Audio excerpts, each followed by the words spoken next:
وصل علی المؤمنین والمؤمنات والمسلمین والمسلمات اللهم صل علی محمد كما تحب وترضى اللهم صل علی محمد وآل محمد.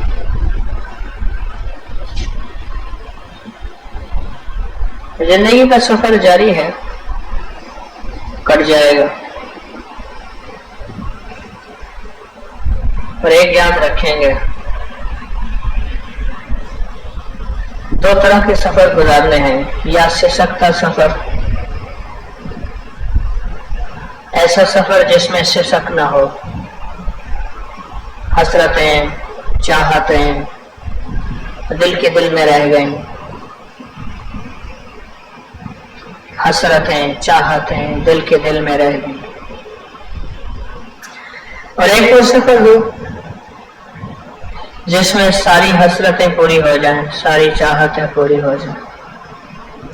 ہو نہیں سکتی، کیونکہ حسرتیں چاہتیں تو جنت میں پوری ہوں گی، حسرتیں چاہتیں تو پوری ہونے کا جہان جنت ہے.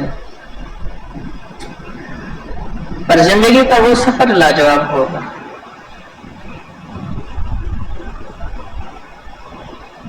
آج میں نے ایک جنازہ اٹھایا، میت اٹھایا، چند ہفتوں کا بچہ تھا ہمارے سید عادل شاہ کا، چند ہفتوں کا بچہ تھا. صبح فوت ہو گیا. یہاں تسبیح خانے میں جنازہ پڑا، سامنے ٹیبل پہ رکھ کے اس کا چھوٹا سا جنازہ، چھوٹا سا جسم، اتنا آسان.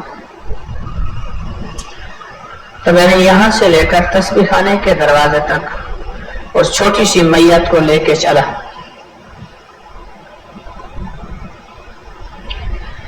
اسے میں نے چند میسج دیے، اسے چند پیغام دیے. میں آپ کو پیغام سناتا ہوں.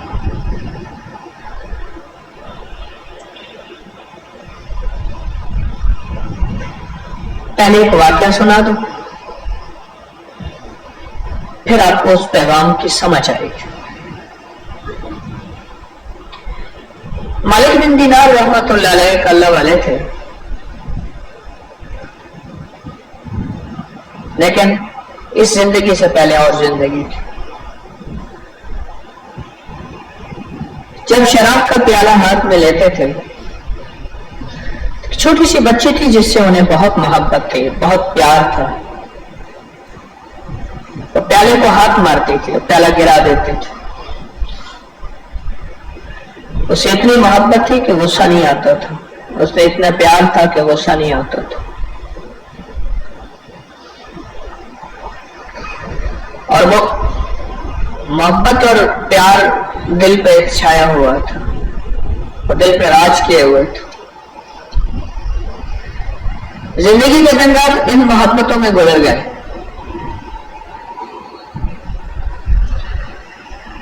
اچانک بچی فوت ہو گئے،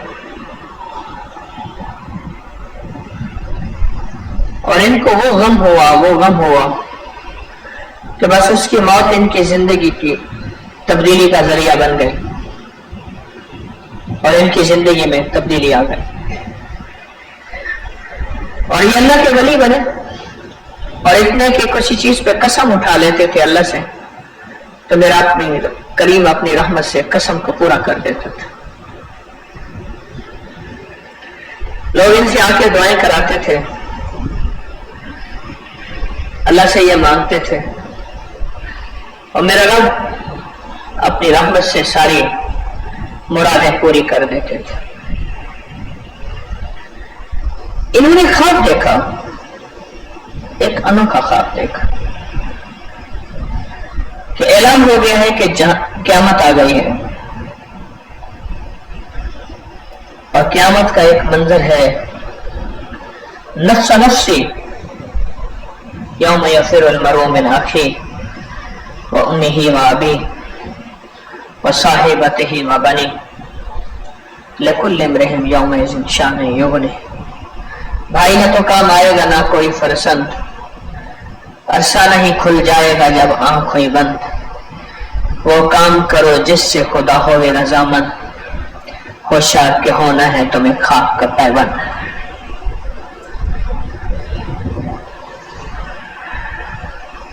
تو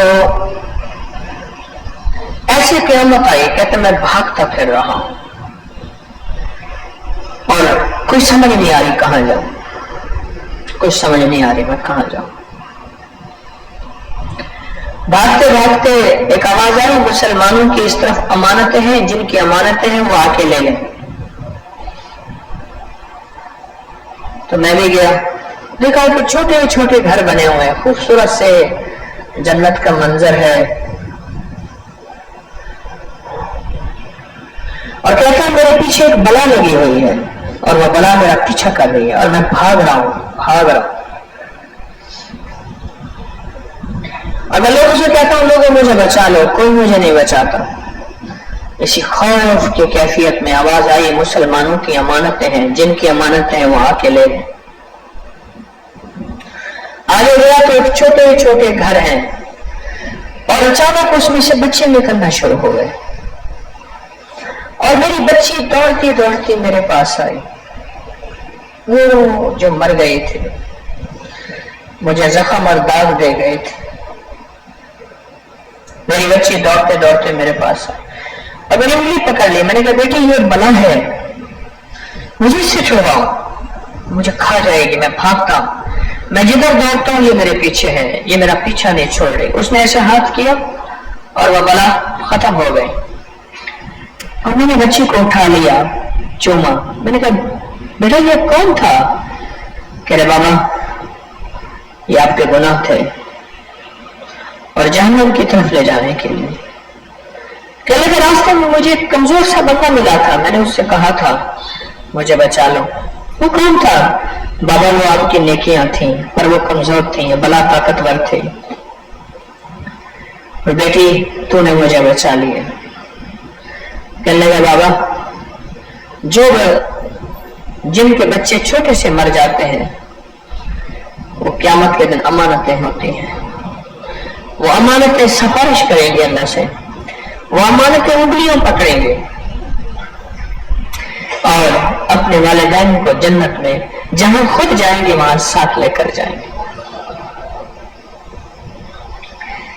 تو میں نے اس معصوم چند ہفتوں کے اس معصوم سے کچھ باتیں کی۔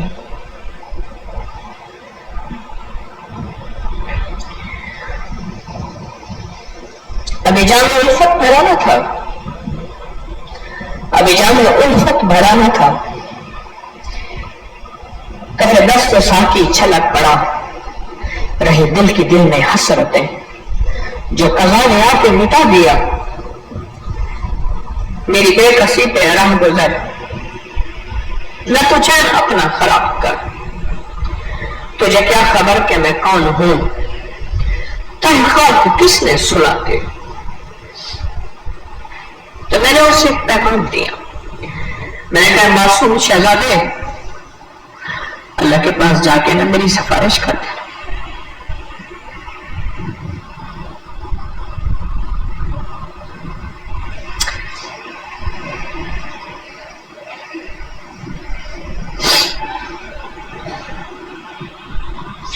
جس طرح تو معصوم تھا اور تیرا خاتمہ ایمان پہ ہوا، اس طرح میرا خاتمہ بھی ایمان پہ ہو، اور اللہ سے سفارش کرنا اللہ دنیا آخرت کی رسوائیوں ذلت و علتوں سے بچائیں۔ میں نے اس کو بہت دعائیں کا کہا۔ ایک معصوم سی میت تھی، 2-3 کلو اس کا 4 کلو وزن، بس اتنا سا اور زیادہ نہیں تھا، بالکل چھوٹا سا، چند ہفتے چند دنوں کا بچہ بیٹا۔ تو مجھ سے پوچھنے لگے کہ میں حضرت مرشد کے نام پہ نام رکھنا چاہتا ہوں، خواجہ سید محمد عبداللہ۔ تو میں نے کہا عبداللہ نام رکھے، میسج پہنچتا ہے یاد رکھے، پیغام پہنچتے ہیں۔ روایات میں آتا ہے کہ یہ جو میتیں ہیں ان کو احساس بھی ہے، ادراک بھی ہے، یہ ہمارے آنے کو سنتے بھی ہیں، آہتوں کو سمجھتے بھی ہیں، اور اللہ کے علم میں سے اللہ انہیں علم دیتا ہے، اور یہ اپنے اللہ کے دیے ہوئے علم میں سے انہیں سمجھ آتی ہے کہ میرے گھر والے کس حالت میں ہے، مجھے کیا پیغام دیا، مجھے کیا چیز ملی. ایسا نہیں ہے. روحوں کا ایک جہان ہے، روحوں کا ایک نظام ہے. معصوم چھوٹا شہزادہ بالکل معصوم، اس کا خاتمہ ہوا بھی ایمان پہ، اس کے خاتمے ایمان کے بارے میں کیا شک کر سکتے ہیں. اس کو میں نے بہت سے میسج دیے، بہت سے پیغام دیے. قبر پہ تدفین ہوئی، میں نے مٹھیاں ڈالی اور پھر قبر پہ کھڑے ہو کے دعا کی.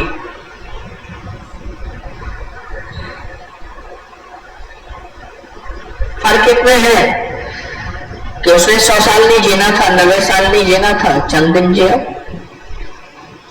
جب فنا ٹھہری تو کیا 100 برس، کیا ایک دن.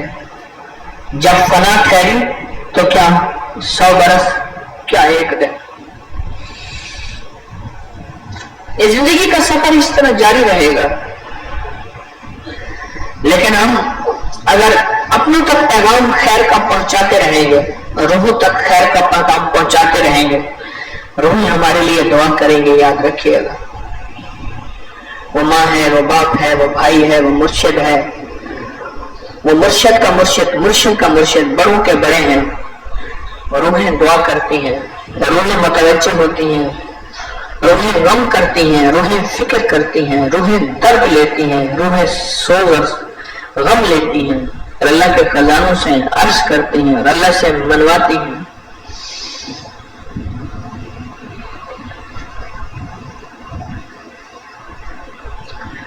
اگر ہمارا سفر روحوں کی زندگی کے بغیر ہوا، کہ ہمارا روحوں سے تعلق ہی نہ ہوا، نیک ارواح نے ہمارے لیے دعائیں نہ کی، اگر ہمارا سفر نہ ہوا تو ادھورا سفر ہوگا، نامکمل سفر ہوگا. یاد رکھیے، ایسا سفر ہے جس کے اندر کوئی تکمیل نہیں، کوئی مکمل نہیں. اس زندگی کے سفر میں یہ چھوٹے چھوٹے نقطے عرض کر رہا ہوں، یہ ذہن نشین رکھیے گا.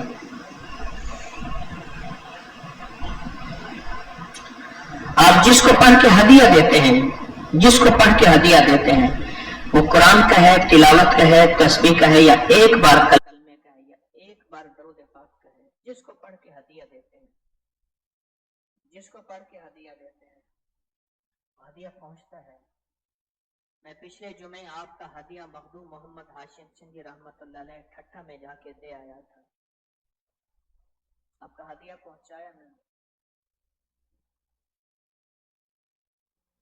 وہاں سے کراچی سے پھر میں ٹھٹھا گیا مکلی، ہدیہ دے آئے.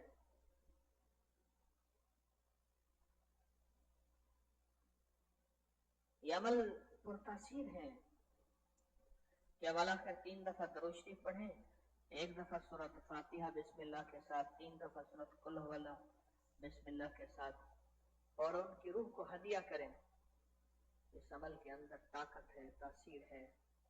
ایسا نہیں کہ یہ عمل وہ ہے جس عمل کے اندر کچھ بھی نہیں ہے. یہ عمل ہے، اور اس سے کام بنتے ہیں، اور اس سے مشکلیں ٹلتی ہیں، اور اس سے ناکامیاں دور ہوتی ہیں، اور اس سے زندگی کے مسائل حل ہوتے ہیں. ناکامیاں دور، مشکلیں حل ہوتی ہیں. اسی طرح درود شفا ہے، اللہم صلی علی محمد عبدک و رسولک وصلی علی المؤمنین والمؤمنات والمسلمین والمسلمات. درود شفا کے اندر اپنی ایک طاقت ہے، درود شفا میں ایک تاثیر ہے، ایک کمال ہے. درود شفا میں وہ لفافہ دکھانا، خالی اس میں کچھ اور کاغذ تو نہیں. درود شفا میں ایک اپنی طاقت ہے، ایک اپنی تاثیر ہے، ایک اپنا کمال ہے.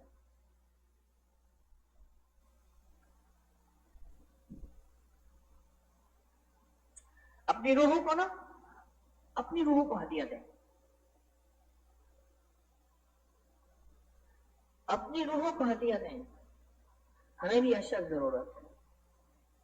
اگر روح نیکی کو نہیں مانتی، یہ میرا بہت ہی سادہ یاد رکھیے گا، یہ موتی سدا یاد رکھے. اگر روح نیکی کو نہیں مانتی، ایمانداری امانت داری کو نہیں مانتی، بہن بیٹے کا حق دینے کو نہیں مانتی، کسی کا حق دینے کو نہیں مانتی، سجدوں تسبیح تلاوت کو، اللہ کے نام بابرکت سعادت کو نہیں مانتی، یہ روح، اس روح کو ہدیہ دینا، مال کا بھی امال کا بھی. ہاں، مال کا ہدیہ دیں اپنی روح کو، جتنی حسب توفیق ہے مال، کسی ایسے ضرورت مند کو دیں، کسی ایسے ضرورت مند کو جو سوال نہیں کرتا، اس کو ہدیہ دیں اپنی روح کے لیے. یہ مال کا ہدیہ ہو گیا. کسی کو ضرورت مند کو کھانا کھلائیں، کسی ضرورت مند کو پہنائیں، کسی ضرورت مند کی ضرورت پوری کریں. لیکن جانیے اتنے بڑے ضرورت مند آتے ہیں جو سوال نہیں کر سکتے، اور اتنے بڑے ضرورت مند آتے ہیں جو گمان سے زیادہ سوال نہیں کر سکتے. کراچی میں ہماری گاڑی روکی ہوئی تھی، ایک مائی نے اتنے زور سے شیشہ، میں کہ شیشہ توڑ دے گی مائی، کروڑ پتی مائی تھی، لاکھوں پتی مائی تھی، پیشہ ور بھکاری. وہ تو اپنا گھر پورا کر لیتے ہیں، اتنا کر لیتے ہیں، اتنا کر لیتے ہیں کہ ان کے پاس مال و دولت بے بہا ہوتا ہے. جو سفید پوش ہیں، جو سوال نہیں کر سکتے، جو مزدوری کرتے ہیں، ان کی مزدوری ضرورتیں پوری نہیں ہوتی، یہ ان کو دینا ہے، یہ ان کو سوچنا ہے، یہ ان کو تلاش کر کے دینا ہے. وہ ان کو بہت تلاش کرنا پڑے گا، ان کو دینا ہے. اپنی روح کے لیے مال کا ہدیہ دیں. چلو اس میں ایک بات بتاتا ہوں. صدقہ 70 بلاؤں کو روکتا ہے، حدیث کا مفہوم ہے. ایک اور حدیث کا مفہوم ہے، صدقہ 70 برائیوں اور گناہوں کے دروازے بند کرتا ہے. آپ اپنے لیے صدقہ کیوں کرتے ہیں؟ اس لیے کہ بلائیں آپ سے ٹل جاتے ہیں. اپنی ذات کو مال کا ہدیہ دیں، اپنی ذات کو اعمال کا ہدیہ دیں. کلمے کے تصریح پڑھ کے اپنی روح کو ہدیہ کریں. اے روح، تیری مرضی، تیری مہربانی ہے، یہ ایک کلمہ ہے، یہ ایک درود ہے، یا قرآن ہے، یا فلاں ذکر ہے، یا سورۃ اخلاص ہے، یا قل ہو اللہ ہے، فلاں چیز ہے.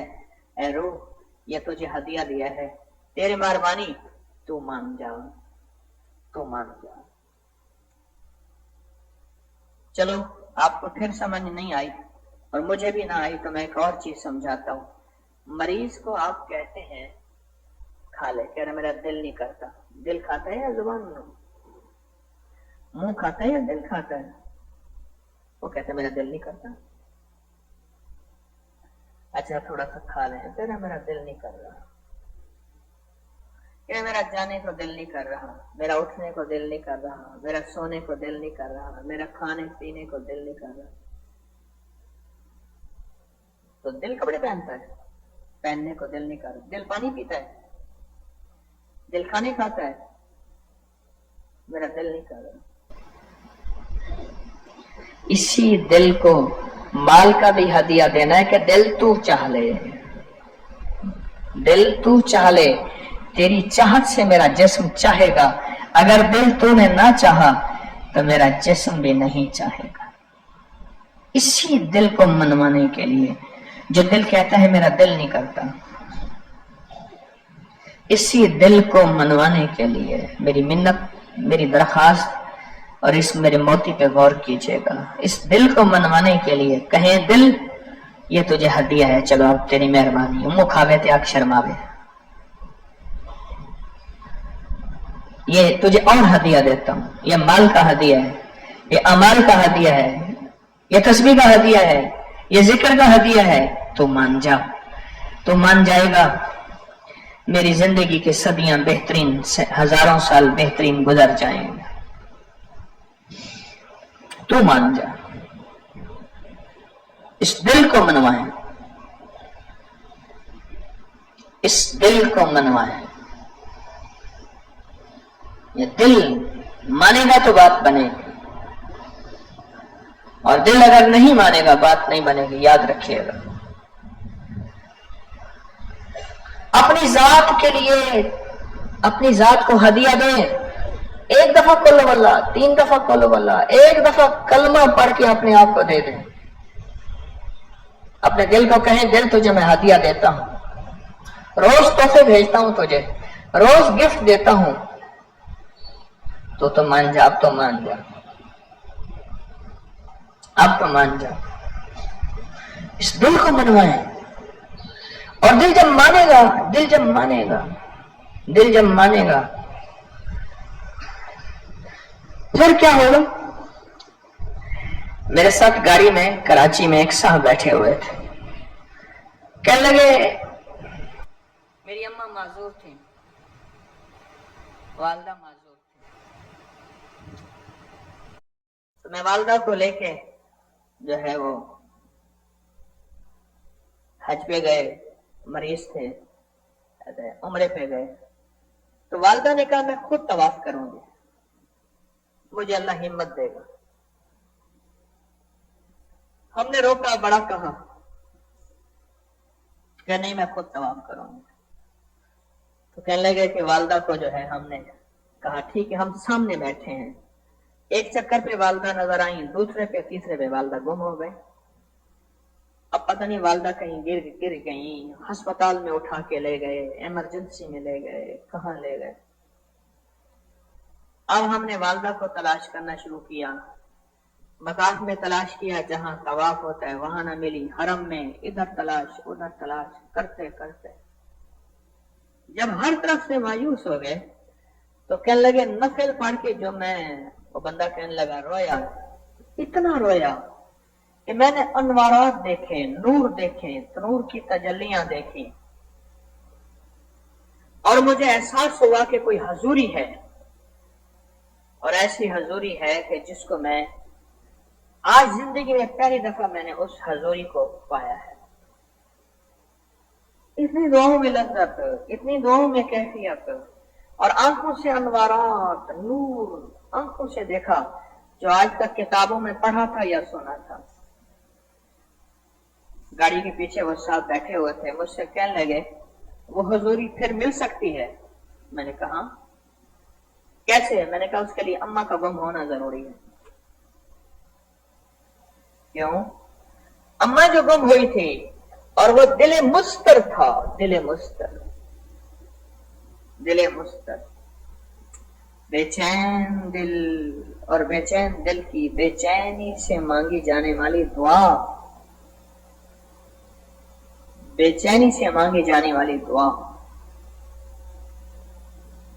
وہ دعا ایسی تھی جس نے عرش کو جا کے ہلایا اور دل کو ہلایا، اور آنکھوں سے پردے ہٹے، اور اللہ کی نورانیت کا سچا نور جو کعبہ کے اوپر برس رہا تھا وہ آنکھوں سے دیکھا.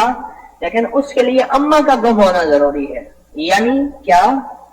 وہ گم ہونا یوں ضروری ہے اماں کا کہ اماں کے گم ہونے سے جو بے چینی اور درد اور تکلیف اور اندر سوز وہ اٹھا تھا، اور اس کیفیت میں جو دعا مانگی تھی اس دعا سے فیصلے عرش سے ہوئے. وہ دعا اصل تھی، وہ دعا اصل. اپنے آپ کو نہ بھولیں، کبھی کبھی اپنے لیے تھوڑا سا وقت نکال لیا کریں، کبھی کبھی اپنے لیے تھوڑا سا ٹائم نکال لیا کریں، اور اپنے آپ کو بیٹھ کے ہدیہ دیا کریں. یہ مراقبہ کیا ہے؟ یہ اپنے آپ کو ہدیہ دینا تو ہے تنہائیوں میں. یہ مراقبہ اپنے آپ کو ہدیہ دینا تو ہے. اپنے دل کا تصور کر کے میں یہ تصور کر رہا کہ عرش الہی سے نور میرے دل پہ آ رہا اور میرا دل اللہ اللہ اللہ کہہ رہا. یہ مراقبہ اپنے آپ کو ٹائم دینا تو ہے. یہ مراقبہ اپنے آپ کے دل کو بھرنا تو ہے. اور کیا ہے؟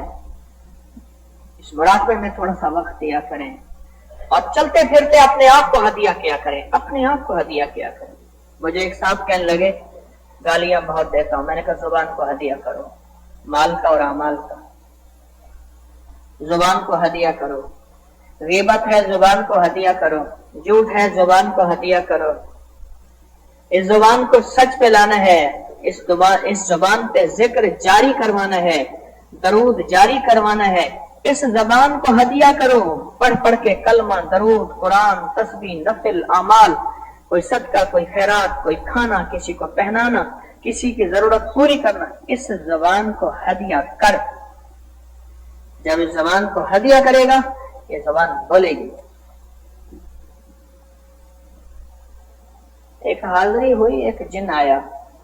ایسے جنات کی حاضری ہو جاتی ہے، جن کو میرے تابع تو نہیں. حاضری ہوئی تو جن آیا. میں نے پوچھا اس پہ کیوں تو نے اس پہ کیوں قبضہ کیا ہوا ہے؟ اس نے کہا میں نے اس کی زبان باندھی ہوئی ہے. کیوں باندھی ہوئی ہے؟ اس نے کہا میں نہیں چاہتا کہ یہ اللہ کا ذکر کرے، ذکر بہت کرتا ہے، میں نہیں چاہتا یہ درود کلمہ تسبیحات اعمال کرے، میں نہیں چاہتا، تو لہٰذا میں نے اس کا دل باندھا ہوا ہے، اس کی زبان باندھی ہوئی. اور جب اس کا دل اور زبان باندھی ہے تو یہ کچھ نہیں بول سکے گا. دنیا کی باتیں کر لے گا، دنیا کی باتیں کر لے گا، لیکن یہ ذکر اذکار کرتے ہوئے اس کی زبان بند ہو جائے گی. دنیا کی باتیں کر لے گا. آواز آ رہی ہے؟ اصل میں ہمارے اسپیکر والے بہرے ہیں، ان کو کہا کہتا ہوں، آپ کو نہیں کہتا، اسپیکر والوں کو کہتا ہوں. آواز آ رہی ہے؟ ان کے کانوں میں تکلیف چل رہی ہے بہت پرانی. ہمارے اسپیکر والے وہ کہتے ہیں تو چیخ چیخ کے بول. میں کہتا ہوں مجھے نہ چیخو، اسپیکر کو چیخو.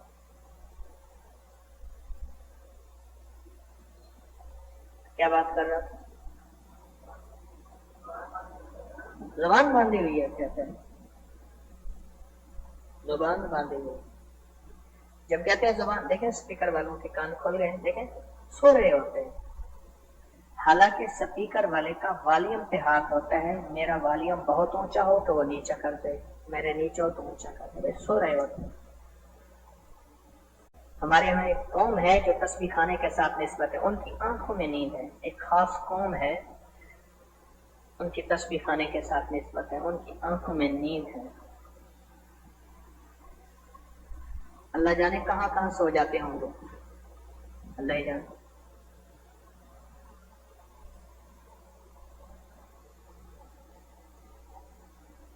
میری زبان باندھی ہوئی ہے. تو میں نے کہا تو نہیں ہٹ سکتا؟ کہ نہیں. اچھا میں نے کہا یہ ذکر کرے مجھے کیا تکلیف ہوتی ہے؟ لگا یہ اس کو پتہ نہیں ہے جو ذکر کرتا ہے اس کے ارد گرد کتنا نور آتا ہے، کتنی برکتیں آتی ہیں، اور کتنا پہاڑ نیکیوں کے بنتے ہیں، اور کتنی بلائیں آفتیں مصیبتیں پلتی ہیں. اسے کیا پتا؟ تو ہم دیکھتے ہیں، ہم دیکھتے ہیں. تو میں نے کہا یہ پھر ذکر کیسے کرے گا؟ اسے ذکر تو کرنا ہے، کبھی نہیں کرے گا. اچھا میں نے پوچھا سلام علی نوح فی العالمین پڑھے ہوئے ہو؟ کہ لگے یہ نہ پڑھو. میں نے اسے پوچھا ایسے جن کی حاضری تھی، جیسے کوئی بندہ کلام پڑھتا ہے تو جن آ جاتا ہے، ہو جاتا ہے. تو میں نے پوچھا کہ سلام علی نوح فی العالمین جانتے ہو؟ ارے یہ نہ بولو. میں نے کہا اگر بولوں تو اس کا دل کھل جائے گا. اب خاموش. اس کی زبان جو باندھی ہے کھل جائے گی. سلام علی نوح فی العالمین.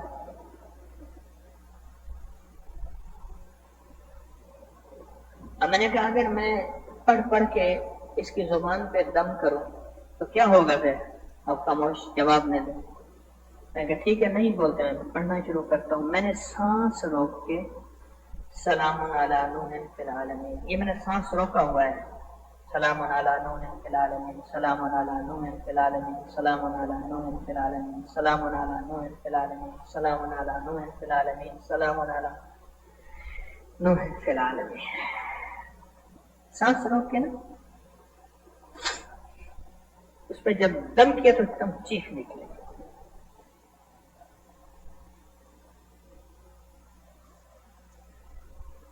میں نے جب بندے کو اللہ نے ٹھیک کر دیا کلام الہی کی برکت سے، میں نے اس سے پوچھا میں نے کہا ذکر کرتے ہو، کبھی یہ ذکر اپنے آپ کو ہدیہ کیا؟ کریے تو پتہ ہی نہیں تھا، یہ تو علم ہی نہیں کہ اپنے آپ کو بھی ہدیہ کرنا ہوتا ہے۔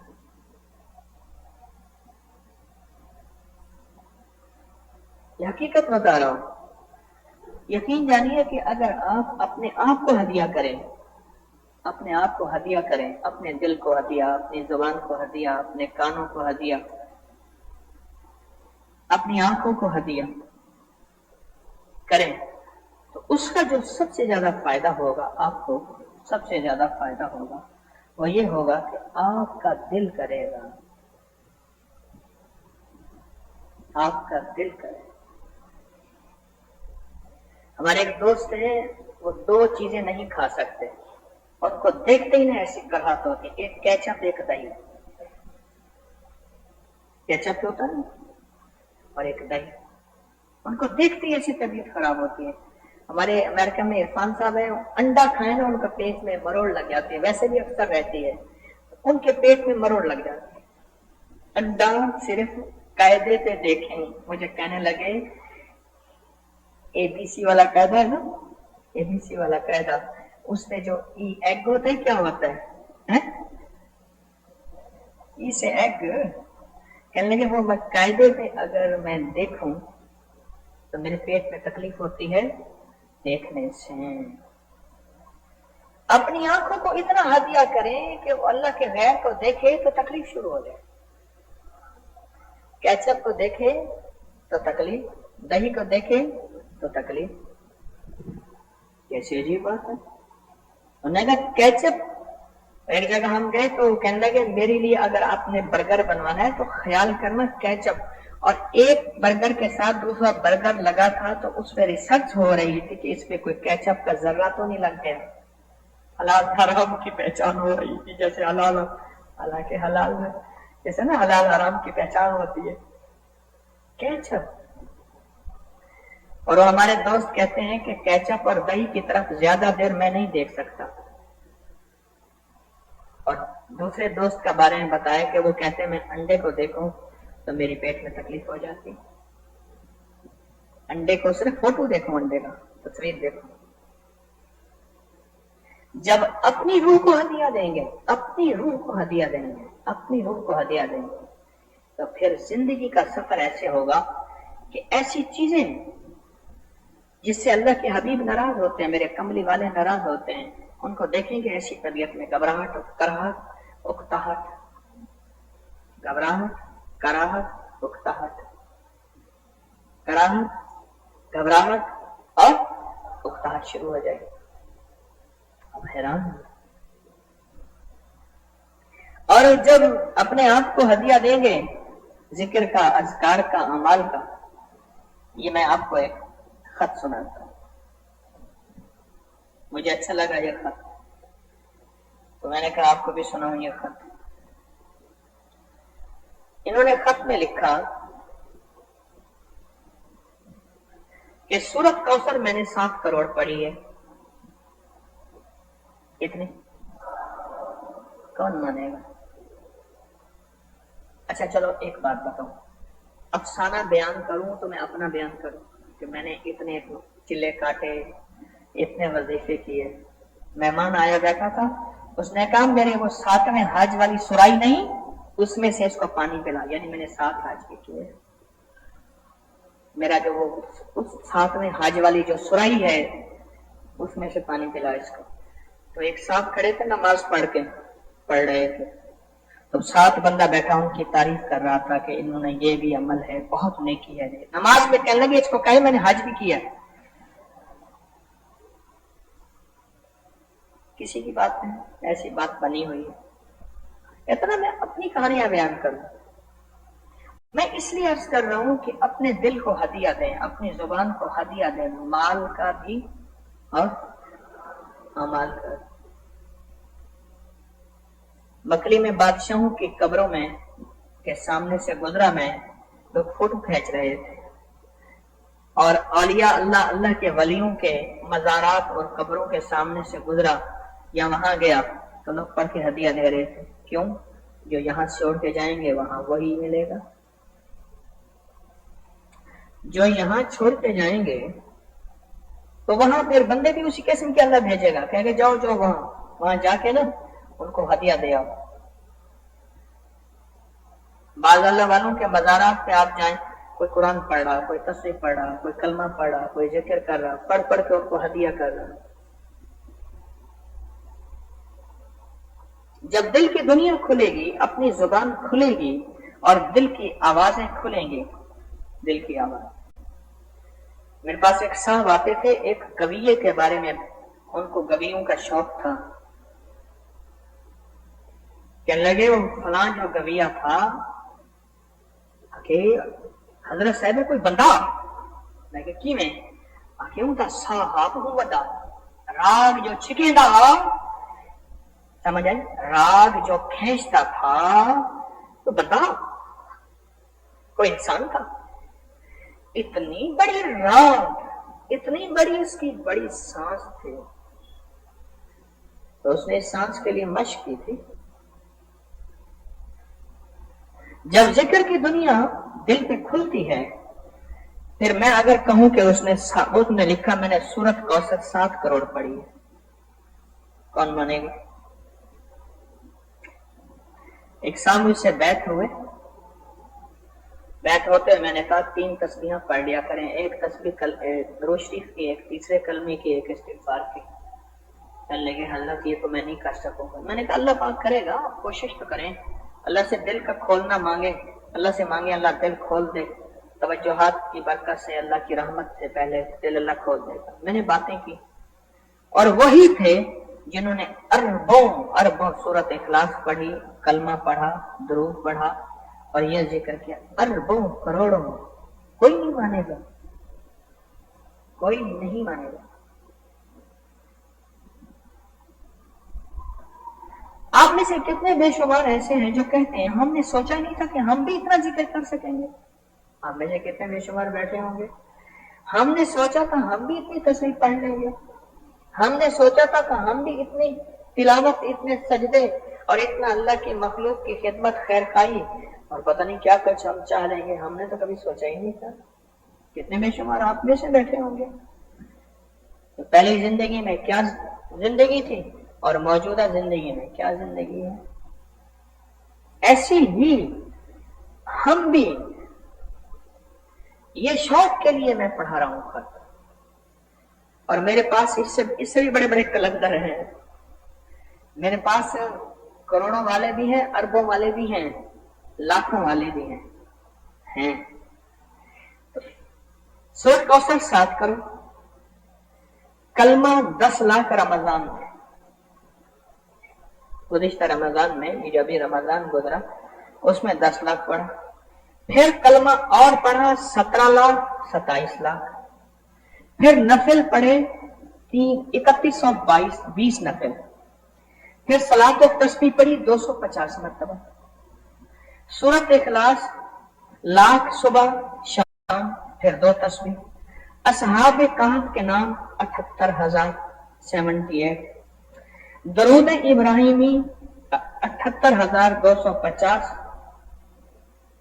اللہ اکبر 78,250، درود شفا جو حویلی میں اللہم صلی علی محمد عبدک و رسولک صلی علی محمد بعدد کل داء و دواء مبارک وسلم 25,000، سورۃ یاسین ایک نشست میں 87 مرتبہ 87، ایک ہی جگہ بیٹھ کر، بسم اللہ ما شاء اللہ لا قوت الا باللہ 25,000،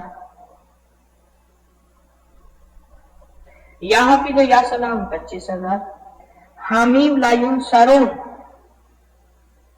1,22,000، یا قادر و یا نافع 1,22,000، اور ذکر ایک اور لکھا ہے 1,22,000، پھر آگے لکھا ہے اصحاب کہف کے نام 72,000،